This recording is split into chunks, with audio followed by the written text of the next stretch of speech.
Hi, everyone. Thank you so much for checking out this video here on Show Style and Spirit. I am Ebony, of course. And as you can see from the title of this video, I want to talk about Hollyweird or show business or the entertainment industry, and particularly claims made by some people that in order for your career to elevate and for all of your dreams to come true, you might have to put out, if you know what I mean. So we're going to talk about sex as a means of control in the entertainment industry, allegedly. We're also going to get into the boiled egg test. And also, we have to talk about the sad occurrences of people being very inappropriate with Justin Bieber. It's multiple people, both men and women, going back to when he was a teenager, and it's very unfair to the young man. And let's just get into it all, okay? Now, before we do, I ask that you please hit the like button on this video and please subscribe to the channel. I would greatly appreciate it. Certainly, everything that I'm saying in this video is alleged and just my opinion.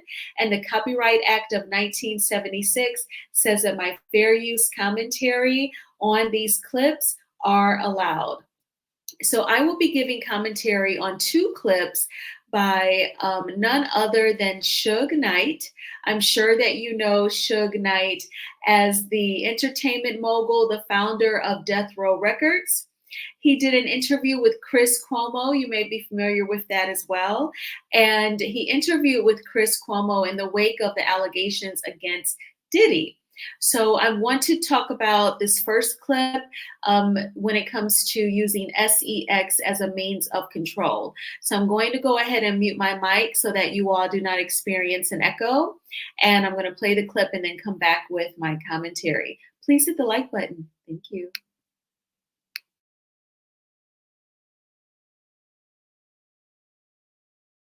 Okay, good. Okay, but you had a guy named Tubby. He used to work for Interscope. His guy's job was to bring underage girls and girls to have sex with employees and other artists, to the point where his friend got caught up with the same thing. How they raided Puffy House for sex trafficking, they raided his friend's house for sex trafficking. You have 60 seconds remaining. He never was an artist. Sure. Can you say something? Can you say something you really positive? Look at the whole situation. Because you only got. I mean, everything I'm saying is positive. And I got to have him call right back. All right, Suge, you call back. Do you think? Do you think that Diddy? He can do so. Do you think Diddy knows enough that it's a very delicate balance that maybe investigators will want to know these other names and greatly reduce his exposure to criminality, to time, versus what people would do to keep him quiet? Number one, I've been knowing him a long time, and we was friends. We're not enemies, but we were friends. He's not a dummy, so he's smart enough to work his magic. On top of that, this man right here, he been involved with the FBI for most of his career. Shit, he got powerful people. One of his partners who started his company with drug money, President Obama, got him out of prison. So it's not like he don't have no moves. So I don't think nobody should just count him out. I don't think he gonna lay down and just crawl in the corner and die. He probably going through a lot of shit right now because he probably going through a lot of withdrawals for the drugs. But the industry got him on drugs. My artist, one of the worst mistakes I could have made was protecting my artist is doing the deal at Interscope. When my artists used to pull up in valet, the Murdoch building, they'd get out, they'd smell like weed. When they clothes smell like weed. When they made it to any office, it would smell like weed. Those guys, for my artists, they introduced cocaine to my artists. So once they got on cocaine, once they got on drugs, once they got on alcohol, and that's when the weird stuff happened. And I think that's what took Puffy down that lane. Then you got to remember, Clyde Davis, Russell Simmons, Andre Arell. Simon, come on. You better believe it. Alcohol, drugs. He compromised his manhood. Because he was taught that He got Usher as a kid. They never recorded no songs, but alcohol, drugs, sex. Justin Bieber. And see, they do these things to take control. They're not doing, there's nothing wrong with being gay. If you choose to be gay, that's your preference. But they doing this to people for control. Okay, good. Look.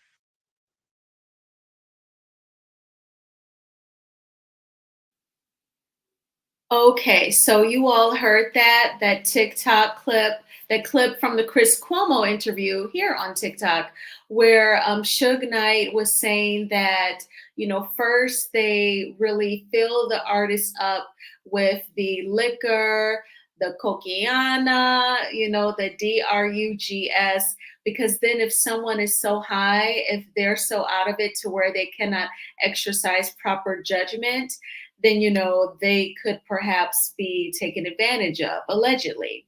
This is just my commentary on what Suge Knight said. And I think that that's pretty much feasible, that that could happen in the everyday life amongst, you know, W2 employees who just work a normal job, who are not celebrities, who are not musical artists. It could be the same thing if someone spikes your drink. You know, when I was going to college before my freshman year, my sister Kim told me, if you're going to go hang out, if you're going to get up to go dance and you didn't finish your drink, you don't come back to that drink. You have to get another one, because you don't know if somebody will put something in it to take advantage of you.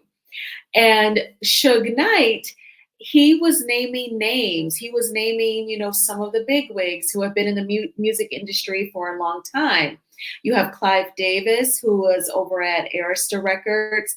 That's your Whitney Houston, your Phyllis Hyman, Jennifer Hudson. And he mentioned Russell Simmons, that's Def Jam Records. And I have to say, you know, when it comes to Russell Simmons, like when I was in college, I used to love watching profiles on different celebrities, just so they would be inspirational, you know, because you could learn how hard they worked to make it to where they were. And with Russell Simmons, he would brag about meeting a woman and that same day getting some. And now when I think back, I'm like, ooh, you know, is that definitive of who he is? But, you know, that was some things he would talk about, because then when he talked about meeting his ex-wife Kimora, he had to be a little patient because she was not 18 yet when he first met her. And she was modeling and her good friend is Tyra Banks. And Tyra was like a few years older than her. She said she used to tell Russell, back up. She's still a baby. She's not even 18. You have to wait until she grows up. This was in some sort of profile that I watched. I was sitting in my dorm room. I can't remember. I don't know if it was MTV or VH1 or what, but I used to watch so many of them. And I remember him bragging in his about, you know, getting some the same day that he'd meet a woman.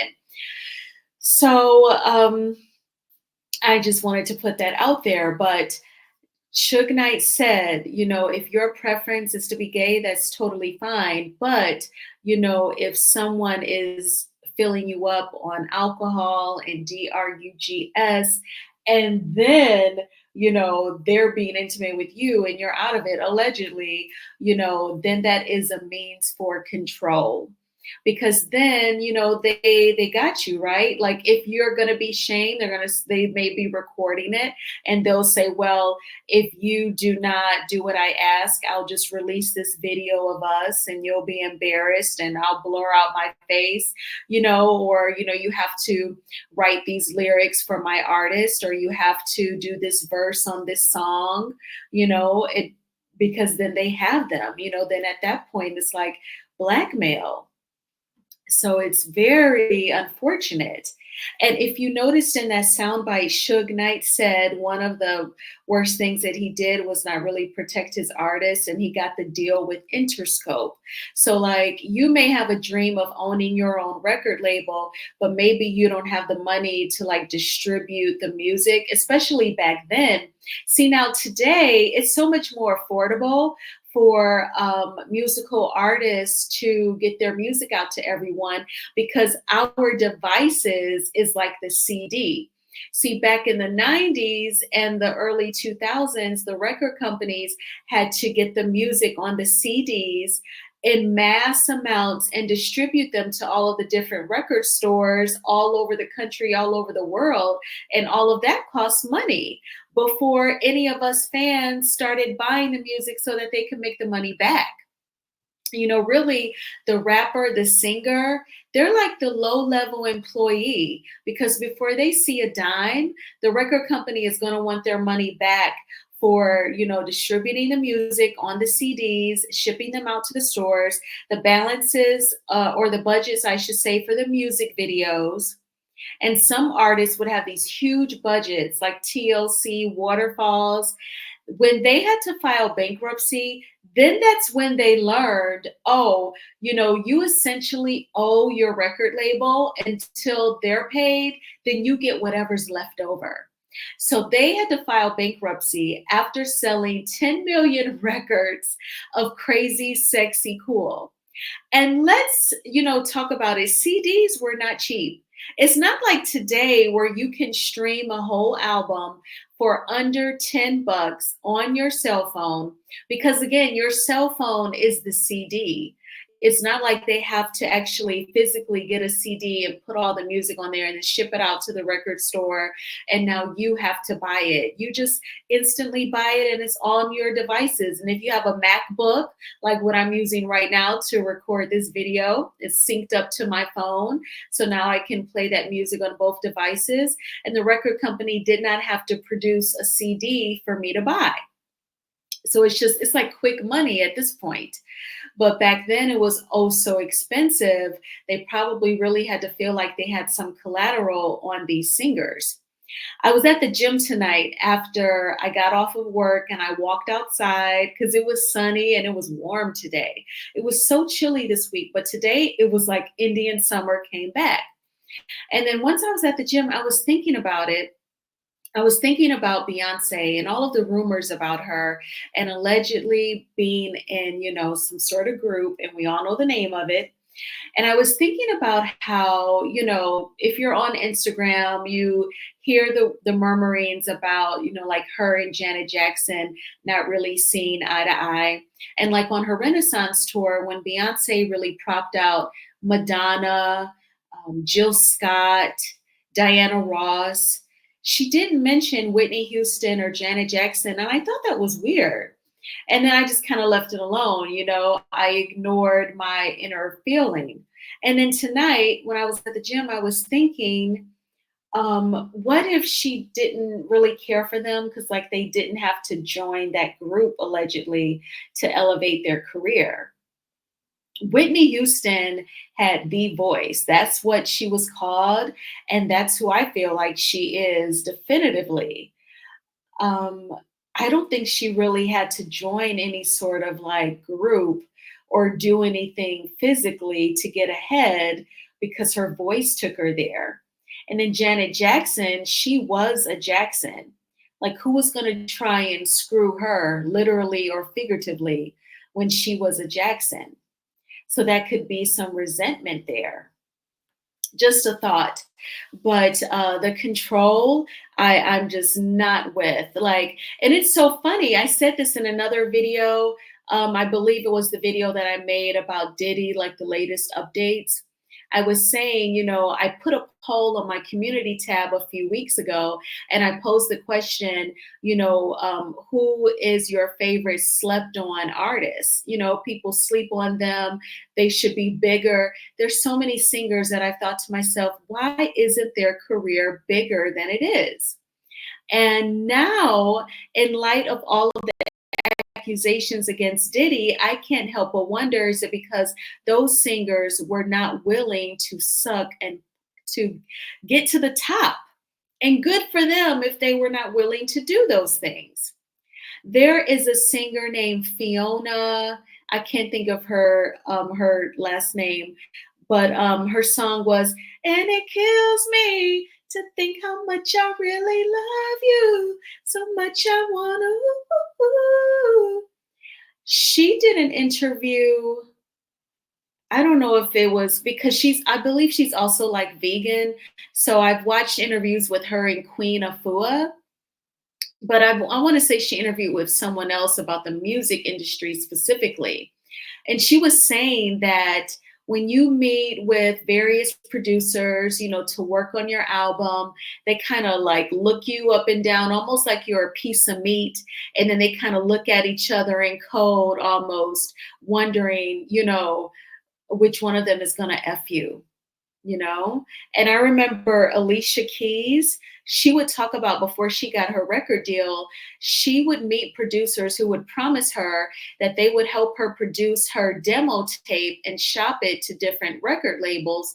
But then she said once she started working with them, she realized that all they wanted to do was try and talk to her. They just wanted to try and date her. It was all game. And I think that is really messed up, that someone would try to pull you in under false pretenses. And in my opinion, the entertainment industry overall seems pretty scammy, especially because even today, if you follow Stevie J from Love and Hip Hop, and he's produced for Eve, he's married to the R&B singer Faith Evans. Even on his Instagram, he'll still sometimes post, if you're like an aspiring artist, to reach out to him and he'll like help you get your career started. Like, dude, what ties do you have to which record labels? Because you're still producing music for whom? Okay. Now, don't get me wrong. In the 90s, he worked with Eve and he's got pictures with Mariah Carey. I have a feeling he legit produced for Mariah, but in my opinion, if he's promising you anything, in my opinion, it's just giving, a little scammy. So that was something I wanted to talk about with you all. Now let's go ahead and get into the boiled egg test. So this is a trip. I'm going to just go ahead and mute my mic, and then I'll play the clip and come back with my commentary.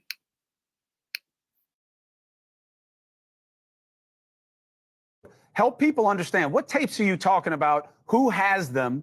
And what kinds of things do you think they show?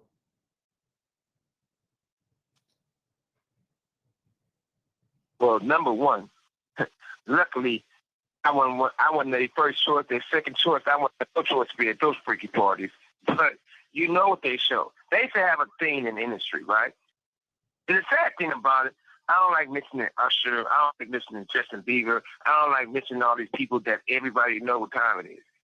So at the same time, they used to have a joke.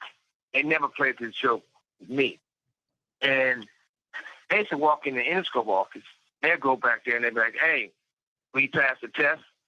I said, "We haven't did the test." One dude said, "Well, don't say that in front of Mr. Knight because he's going to take it offensive and hurt somebody." I said, "Well, whatever it is, I probably will take it offensive when somebody will get their ass whooped." That was me in those days. But they used to have these guys, they used to call it the boiled egg test.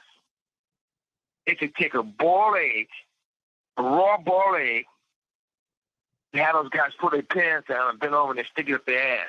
The eggs break, they say they're not ready yet. They ain't put enough work in. This is Hollywood.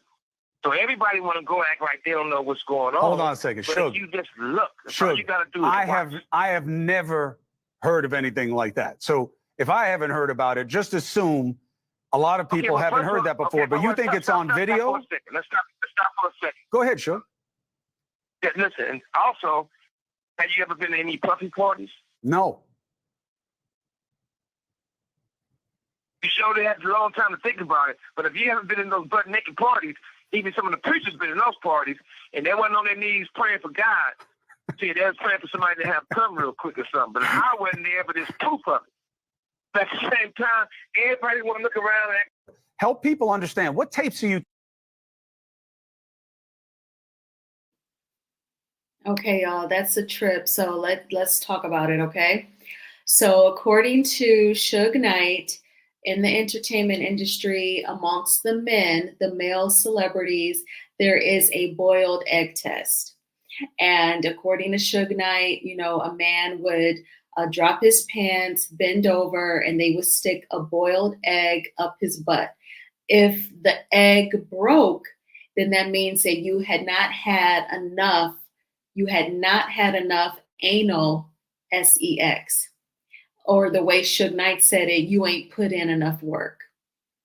So if you could hold on to the egg without it breaking, then enough men have been doing this guy, whoever is being tested. So now let's elevate your career. And this is just alleged. I'm just repeating what Suge Knight said. But when you think of the boiled egg test, then you think about whose careers have been elevated, which male celebrities' careers have been elevated. Okay. So I'm just going to leave that there. I'm not going to say names of singers because I don't want to insinuate anything. But, oh my gosh, so again, it goes back to control and what you're willing to do to get ahead. Now, in the corporate workspace, are there like a couple of ladies that, have effed their way to the top? Yes. Are there the butt kissers? Okay, absolutely. Are there the, bitch ass managers whom you're smarter than anyway? Of course. Now, but in the entertainment industry, this boiled test seems very extreme, but they're also making, millions of dollars. And I think that that is how people reconcile their choice to partake in, such type of activities, alleged freak offs, because you're thinking my career is going to be taken to the next level. I'll have millions and millions of dollars, more money than I need, and I'll be able to do whatever I want. So yeah, go ahead. It's just sex. These are things that I could see people telling themselves. Do you believe it? Do you think that the boiled egg test is true? Why would Suge Knight lie about that? What does he have to gain to lie about that? I don't think talking about a boiled egg test is going to be his ticket to get out of jail. If anything, those moguls that he mentioned in that first video, they might say, well, he really needs to stay up in there since he wants to run his mouth about what we do. He has absolutely nothing to gain by mentioning that. So just let me know in the comments if you believe in the boiled egg test.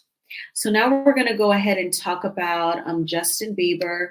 So let me start sharing this screen. And shout out to these TikTokers, FTNW03. Be sure to check her out. And this is coming from Celeb Capsule, like a time capsule, taking a look back. So in this video, I've watched before on YouTube as well. I believe I probably typed in just Justin Bieber or maybe Justin Bieber trauma or something. And then I was able to find it because when I found this video on TikTok, I said, oh, I've watched this before. So I'm going to go ahead and play this video and then come back with my commentary.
Okay, so y'all saw that.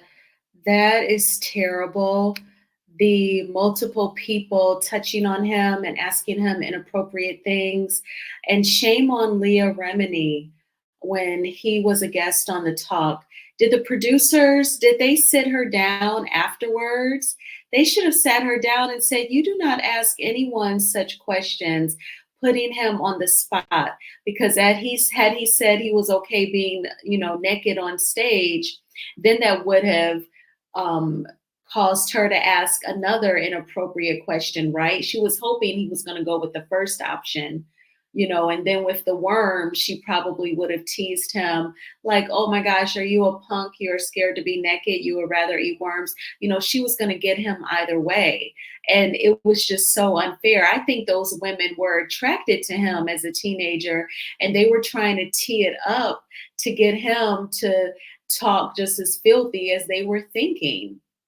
And I just think that's absolutely unacceptable. If I was the executive producer of the talk, Leah Remini would have been in my office. Like, you do not ask that to anyone, but especially a teenage boy who is a guest on this show. You made him uncomfortable. And especially, she grew up in the Scientology church, did an entire documentary on that domination, dragging them to filth, and talked about how they control people and they manipulate people and they control people's minds, allegedly. And then she tried to put him on the spot and be so inappropriate with him. That was absolutely unacceptable. And then the young lady at the radio station, she should have gotten in trouble too. If it was reversed and Justin Bieber was a female and those were men being inappropriate, they would have been fired. It would have been a big issue. And he should have been protected. And I think it's those women being attracted to him. Like, that's something you need to check yourself, because they were all older than him. So shout out to the producer of that video who pointed out their ages. And Jenny McCarthy, she would be old enough to be his mom. Like, come on now. So I feel really bad. There's also rumors because, he used to be very close with Diddy. So there's rumors concerning just like how Diddy worked with Usher when Usher first came out. Now, Suge Knight said in that very first video that I played for you with Chris Cuomo that, Usher spent time with Diddy and Diddy didn't produce any music for him.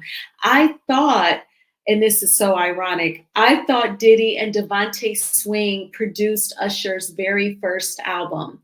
Usher is 1 year older than me, and I was like 14 when he first came out. Can you get with it? It's like that. I could have sworn that was Devontae Swing. I think you even hear the words Devontae Swing in the record. And so I thought him and Diddy produced Usher's first album. That is why Usher's mom let Usher go with him to produce the first album and get ready to be a professional singer. And, there is video of Justin Bieber, hanging out with Diddy. You can totally find those videos here on YouTube as well. So I just feel so bad for Justin Bieber. I know that he's found the church. He's married with a baby. And I just hope that his wife gives him the support that he needs. And he does everything that he can. And also the clip of the late night talk show host Letterman grabbing his arm after he just got a tattoo. That is so disrespectful. And I just don't understand why people would do this young man this way. And then they act like they don't understand why people have trauma and react accordingly. You help traumatize them. People violate boundaries that they would not want anyone to cross with them. Sometimes we live in a really cold, heartless world. We already know that it's violent. We already know that it's evil, but also on a much lower level, some people are just not kind and they are flat out disrespectful. And then in the entertainment industry, it's people think they can violate you because they're going to take your career to the next level and help you make millions of dollars. So I'm glad I can just kind of hum. I'm not really a singer, and I would just want to write the songs. I definitely would not want to partake in anything that's not me. And Mike, so I would be one of those songwriters, I guess, where my career would just go so far, and I'm totally okay with that.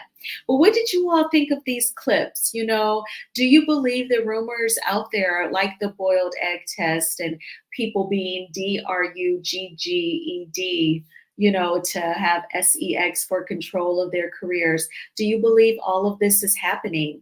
I thank you all so much for checking out this video. I always appreciate the support. Please hit the like button on this video, as it is a free way of supporting the channel.